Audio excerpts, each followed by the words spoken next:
Em primeiro lugar, o que você coloca, e colocou muito bem, Rovai, é a participação do Tony, que foi colocado para me incriminar, e não é uma confidência, em verdade, eu tenho falado isso, já falei, sempre falei que o Moro, desde aquela época, queria o Zé Dirceu, era uma perseguição implacável ao Zé Dirceu. O Zé Dirceu era chefe da Casa Civil, e eu acho que ele tinha interesses aí que não eram só o de aparecer. Por muito tempo eu achei que o Sérgio Moro tinha interesse no estrelato, eu acho que esse interesse existe, sim, mas eu cheguei à conclusão de que tem algo muito mais grave por trás do que simplesmente a vaidade desse indivíduo, que é um indivíduo, assim, repugnante.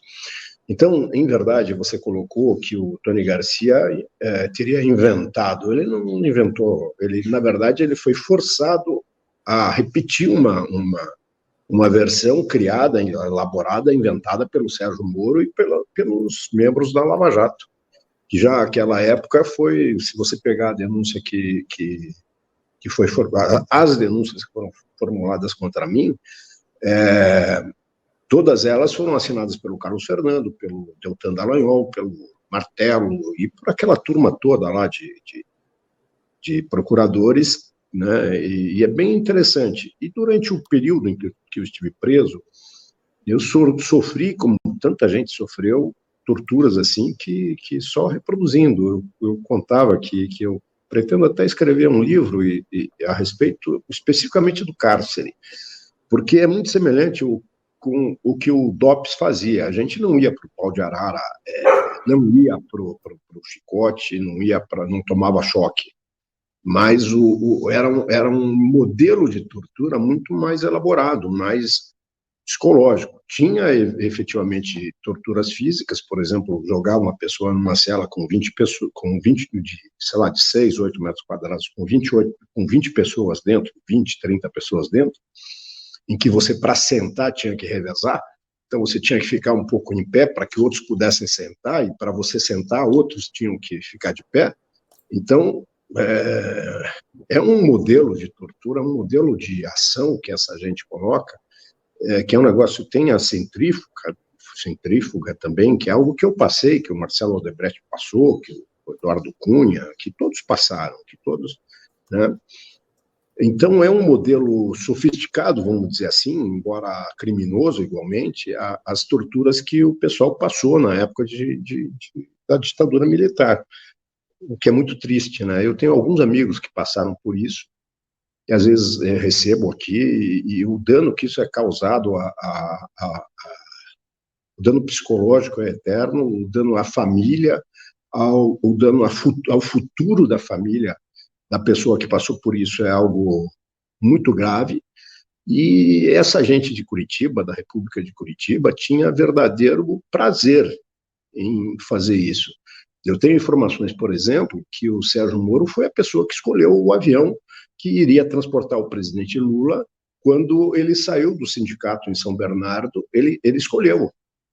Ele entrou em contato com a Polícia Federal e determinou que o avião que seria utilizado para transportar o presidente Lula fosse um avião precário.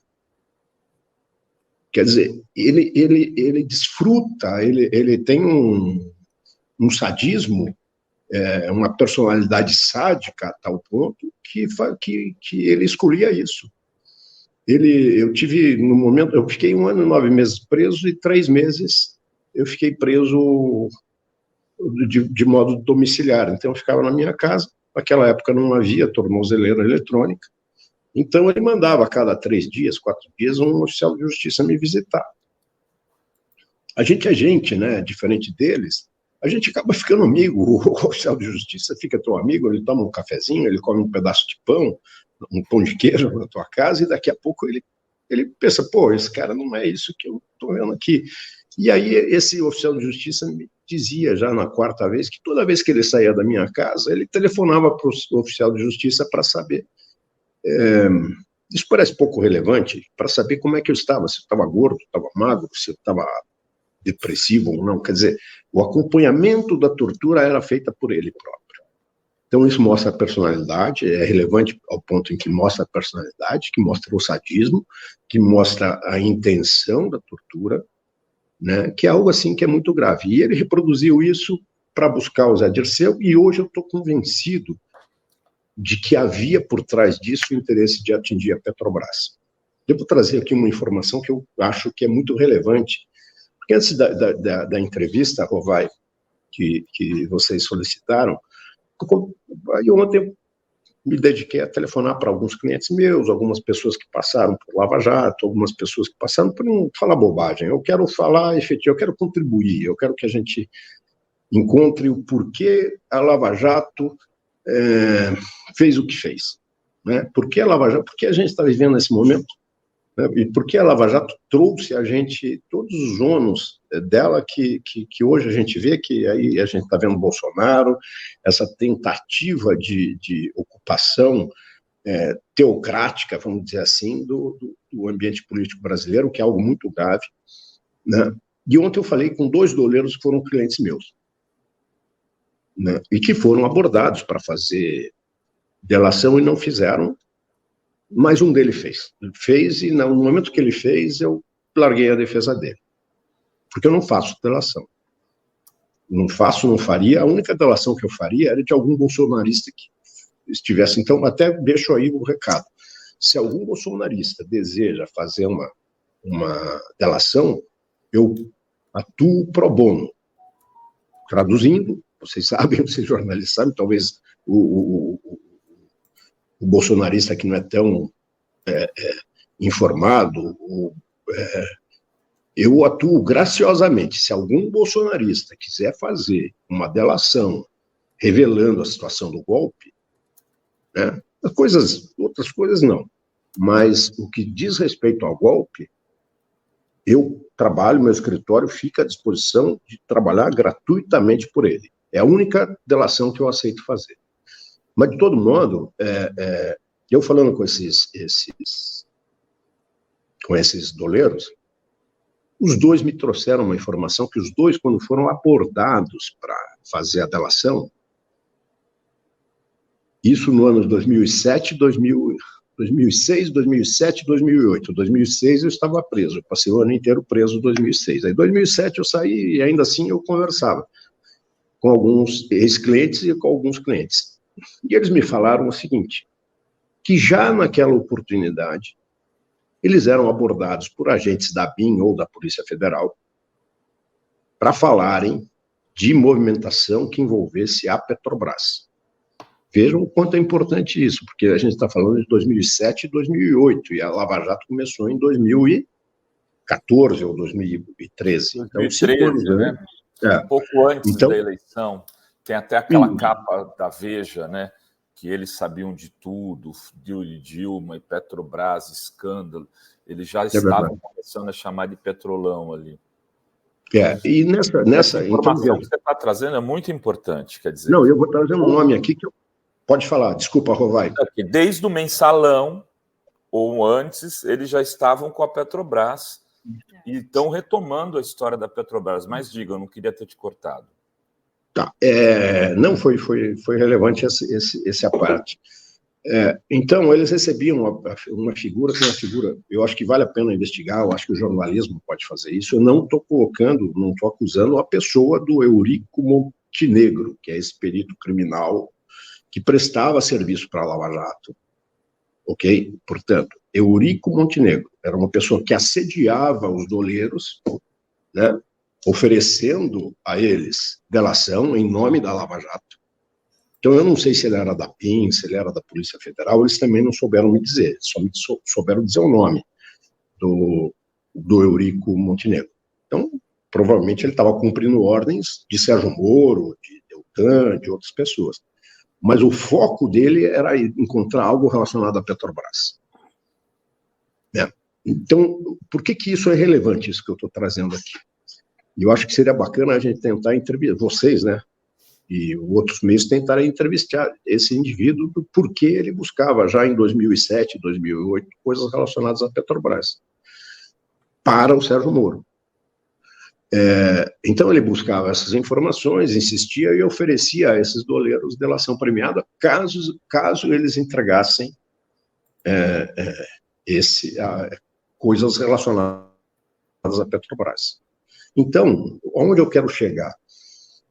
Eu quero chegar à interpretação de que o grande benefício, a indústria do petróleo internacional foi a grande beneficiada com a Lava Jato. A Petrobras sofreu muito, perdeu muito espaço. O nosso projeto do pré-sal foi muito atingido. A Petrobras passou a dar lucro fundamentalmente para investidor estrangeiro. E a indústria da engenharia nacional foi desmontada. A gente perdeu, a indústria da engenharia nacional foi toda desmontada. Não é por acaso que já em 2008, durante Mensalão, o seu Sérgio Moro, através de seus peritos, os seus procuradores, estivesse atrás disso. Muito provavelmente ele já sabia e muito provavelmente ele cumpriu uma missão. Agora, de quem eu não sei, mas que ele gosta muito, está nos Estados Unidos, no departamento na CIA, no departamento do FBI e outros departamentos de investigação que colaboraram com ele. Né? Isso é interessante a gente levantar. Então, Rovai e os demais, eu acho que se a gente pesquisar o Eurico, a gente vai descobrir alguma coisa. Aí eu tentei ontem pesquisar, fui no Google e tentei pesquisar histórias do Eurico. Aí eu só percebi que ele deu várias palestras com a Érica Marena, aquela delegada da Polícia Federal, e com a Gabriela Hart. Então era um grupo. Quer dizer, então essa gente não se desgruda, é interessante, né? Existe um movimento assim muito claro em relação a isso. Então eu queria trazer esse ponto. Por trás do Sérgio Moro existe algo muito grave. Os interesses não são o combate à corrupção. São ganhar dinheiro, são interesses particulares que ele conquistou, ele, a Rosângela Moro e tal, que são alpinistas sociais, mas tem um interesse muito mais importante que fere a soberania nacional, que fere os interesses da indústria brasileira de engenharia, que fere o interesse da indústria do petróleo brasileira, especificamente a Petrobras. Eu acho que esse ponto é muito relevante, Rovai. E agora a Lava Jato tem sido colocada aí à prova, tem decisão do Toffoli para fazer uma revisão dos métodos usados, os métodos, os abusos têm sido noticiados. O senhor acha que vai ser possível uma revisão mesmo, ou a Lava Jato ainda tem força no Paraná, principalmente? O Sérgio Moro manda no Judiciário do Paraná e ele tem um poder muito grande no Judiciário Federal, tem um poder ainda muito grande no TRF4. Não sei por quê, porque normalmente os líderes que têm ascendência sobre outras pessoas de posição, ele tem algo a mostrar, algo a falar, mas ele não tem. Então, como isso vai dificultar, tanto que a gente tem tido muita dificuldade, a gente não, né? A verdade tem tido muita dificuldade de ouvir, por exemplo, Tacla Duran, tem tido muita dificuldade de buscar informações a respeito daquela fundação que o Dallagnol queria criar, né? E a gente vê agora no TRE, eu conversei com dois políticos, conversei com a presidente do PT, inclusive, eu acho que foi na sexta-feira, com a Gleice Hoffmann, preocupado com o andamento do julgamento do TRE do Paraná.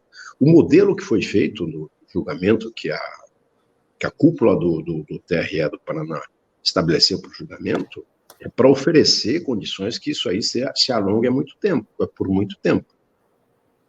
Não haveria por que marcar para 1º de abril, sendo que havia 8 sessões anteriores. Por que deram esses 30 dias para o Sérgio Moro? Para tentar escapar da presidência do TSE nas mãos do Alexandre de Moraes.